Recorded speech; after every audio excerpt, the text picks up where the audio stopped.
Mas esse novo ato, em si cismático, prova que a única maneira de aceitar todos os dogmas, ou seja, a única maneira de ser católico, é rejeitar de maneira absoluta, ou seja, desconsiderar por completo as autoridades falsas do Vaticano II. Contando um pouquinho a história, bem rapidamente, da Fraternidade Sacerdotal São Pio X, que nasce como uma reação de resistência ao modernismo. E por que se reagiu a isso? Porque, claro, era um mal que assolava a Igreja desde muito tempo. O modernismo foi condenado pelo Papa São Pio X no ano de 1907 como um mal já dentro da Igreja, na encíclica Pascendi, no começo do século passado, como eu digo, 1907.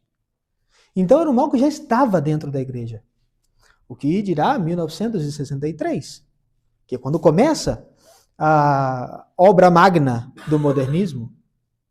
E ali, Monsieur Lefebvre levanta uma resistência a esse erro modernista.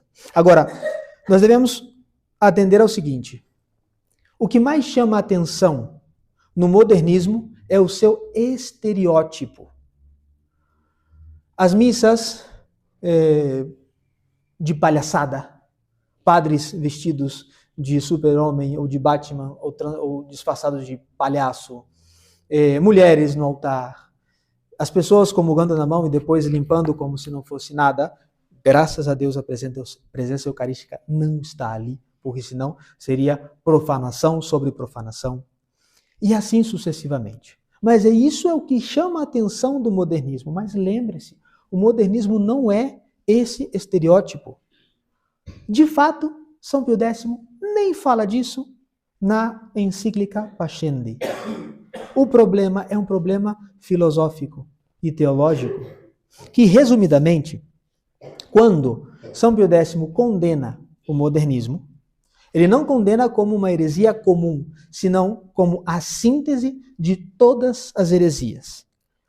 E o modernismo pode ser definido da seguinte maneira: é a tentativa de conciliar a fé católica com as filosofias relativistas e imanentistas da modernidade, resultando na destruição completa do fundamento da fé.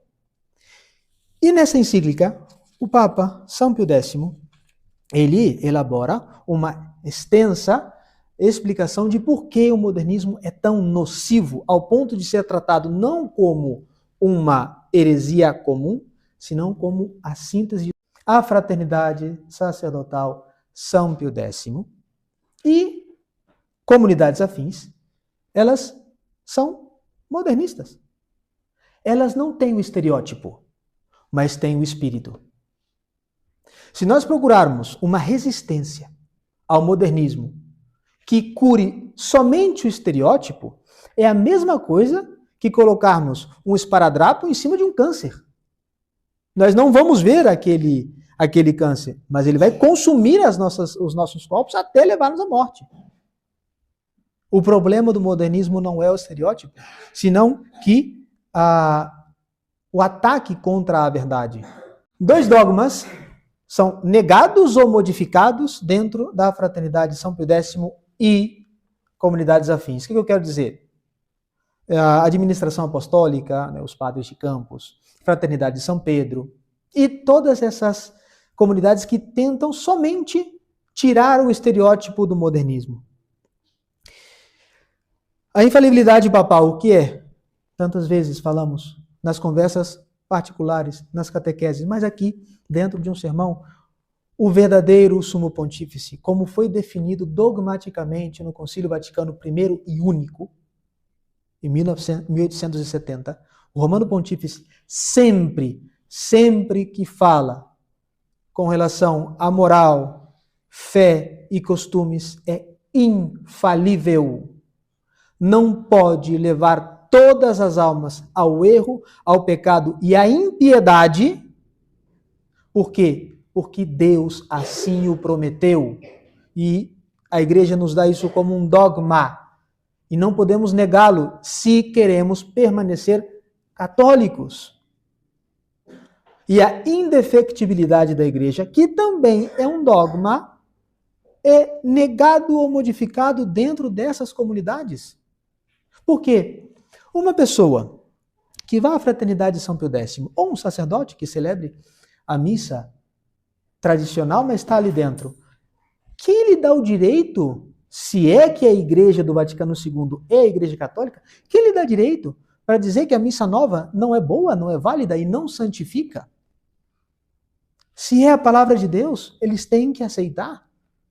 Mas como é uma coisa que está abertamente contrária ao que Deus quer, eles se mantêm nessa espécie de malabarismo intelectual para que o que eles querem seja, na sua mente, realidade. E o que é isso? Modificar o dogma. Isso está condenado na encíclica Pascendi. Padre, mas como a fraternidade, por exemplo, modificou o dogma da infalibilidade papal, é só ver a história da fraternidade. É só ver a história. Eles primeiro começaram dizendo que o Concílio Vaticano II foi só um concílio pastoral. Que, diga-se de passagem, mesmo que fosse assim, acaso o Papa não é o pastor universal das almas? Eles dizem que, como não foi um concílio dogmático, não obriga em consciência. Que absurdo! Da onde que tiraram isso? Não consta em lugar algum que isso proceda. E além disso, se fosse meramente pastoral, o que não é super dogmático. Se fosse meramente pastoral, obriga as consciências. Porque se é um concílio verdadeiro da Igreja Católica Apostólica Romana, que é a única voz que me leva à verdade, eu tenho que seguir de cabo a rabo. Mas não, eles vão limando. Depois chegaram a dizer que eles iam ter certeza de que o Papa estava errando se canonizasse algum ímpio. Depois que canonizaram um monte desses, mudaram o argumento, mudaram as ideias e vão enganando a todos, embriagando as almas com a ideia de que meios lícitos não se transformam numa desordem. Qual que é o meio lícito que a Fraternidade São Pio X e comunidades afins oferece para as almas? Missa dominical ou quem sabe diária em alguns lugares, escola para as crianças, sociabilização para adultos, jovens e crianças. Mas o que se sacrifica? Se sacrifica a fé. Se sacrifica a salvação. Assim como aqueles que não foram para o banquete jogaram desculpas de coisas lícitas para fazer o que dava na telha. A mesma coisa acontece com as almas que estão ali dentro, sabem que estão no erro, mas não querem sair desse estado de embriaguez que os faz cair em erro dia após dia. Muitas vezes dizem que os sedevacantistas são heréticos ou cismáticos porque julgam ao Papa. E há, de fato, uma parte no direito canônico, um cânone, que diz que a primeira sede não pode ser julgada por ninguém. Muito bem. De fato, não podemos negar que isso seja assim. Mas vejam só. Uma coisa é não me abster do uso da razão que Deus me deu, e a razão que me torna um ser livre, a razão que possibilita eu amar voluntariamente a Deus.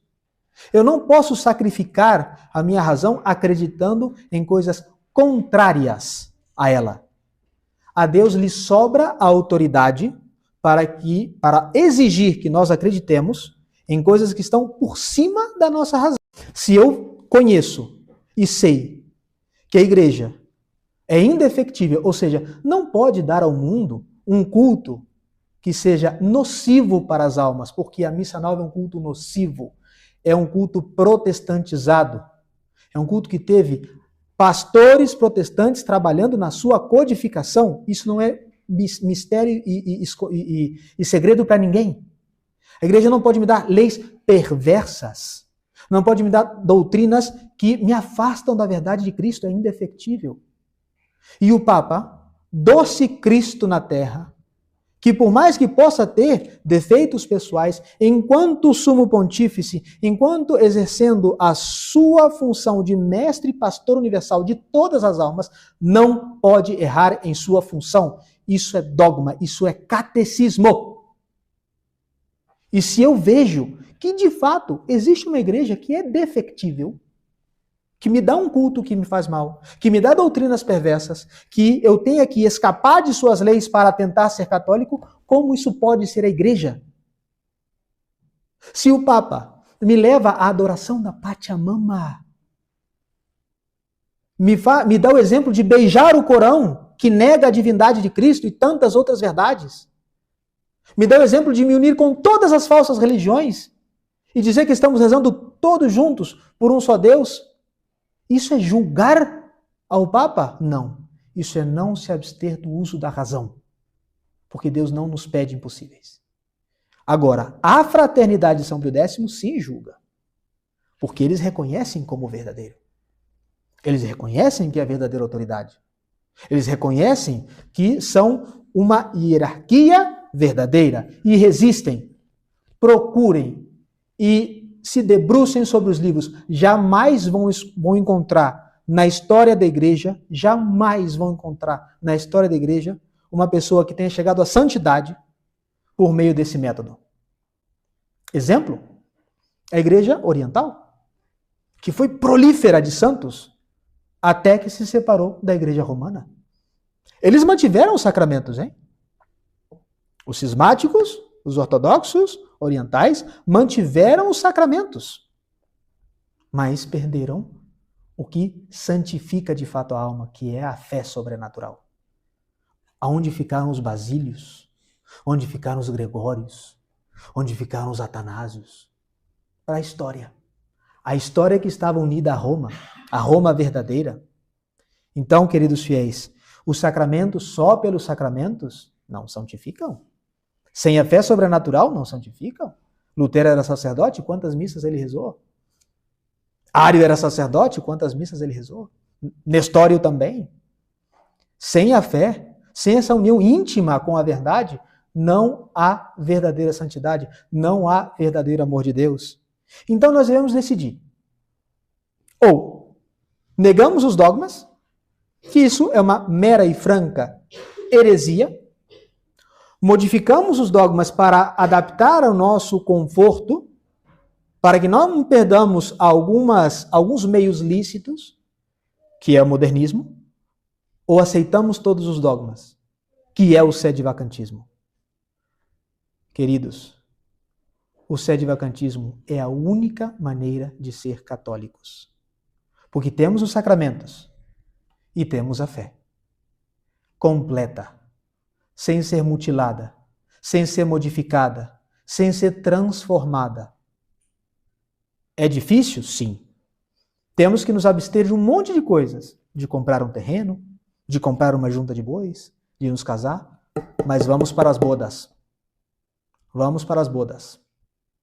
E essa é a fé que nós devemos ter no dia de hoje. E por não sacrificar essas juntas de bois, esses terrenos e esse casamento, eles se afastam da verdade. E têm que se adaptar e enganam aos fiéis. Querem um exemplo disso? Estamos falando da ocasião das consagrações, que, como digo, aparentemente, de fato, acontecerão no próximo dia 1º de julho. Quando ocorreram as primeiras, em 1988, Monsenhor Lefebvre disse publicamente que aquela cerimônia seria feita para conservar os verdadeiros sacramentos. É só procurar na internet. No YouTube tem. Com legenda e tudo. São 7 minutos de sermão. Ele já estava bem velhinho. Em 1991 ele faleceu. Ou seja, foi poucos anos antes dele falecer. E no sermão de 7 minutos, ele fala que aquela cerimônia era para manter os sacramentos. Mas no final, ele já demonstra, não estamos falando aqui de sua consciência, Deus sabe dela, mas ele demonstra qual seria o espírito dessa resistência. Porque ele fala, aqui nesse mezanino tem vários repórteres, fotógrafos, que amanhã dirão nos nos jornais, heresia, cisma. Mas essa condenação é nula. Ele mesmo disse, essa condenação é nula. Quem sabe, na consciência dele, não sabemos, ele estava afirmando que o Papa não era Papa? Não sabemos. Depois ele se contradiz. Depois ele volta atrás. Fala que beijaria as sandálias de sua santidade. Mas, de fato, ele fez aquela cerimônia ali para manter os sacramentos. Agora, quem era o Papa, entre aspas, naquela época? João Paulo II, Wojtyla, que era sacerdote e bispo. Então, não tinha problema sacramental. O Papa era bispo. Era um herege, mas era bispo. Então não tem problema. E agora vejam a desonestidade intelectual que esse povo tem. Em 2012, Monsenhor Felé, sagrado bispo nessa cerimônia de 1988, então superior da fraternidade, assina um documento que fala que os sacramentos da Igreja Nova do Vaticano II são válidos. Mas, ó coincidência, quem era o Papa naquela época? Ratzinger, que não era bispo. Ele era sacerdote, foi ordenado antes. Mas ele já foi consagrado no rito novo. Então, como ele ia falar que não era bispo, o bispo de Roma? Seria afirmar o sedivacantismo. Então, adaptaram todo o seu conceito sobre a teologia sacramental da fraternidade para aceitar outra vez o erro. Para coar o mosquito e engolir o camelo. E depois, quando veio Jorge Mário Bergoglio, nem padre era, aí já virou carnaval. Qualquer um que viesse do modernismo era aceito nas filas dos sacerdotes da fraternidade, celebrava missas, etc. Dom Tomás de Aquino, Deus tenha piedade desse homem, aceita às vezes sacerdotes do modernismo. Esses sacerdotes fungem como sacerdotes, celebram missa, confessam e depois são reordenados. Como assim? Se rezava a missa, por que reordenou? É uma grande confusão. E por que é uma grande confusão? Porque não tem a fé. Porque não tem a fé. A igreja nos leva à santidade. Se não nos leva, não é a igreja. A igreja nos leva à verdade. Se não nos leva, é mentira. É um lobo. Se ela não nos leva à salvação, ela veio do quinto dos infernos e não do céu.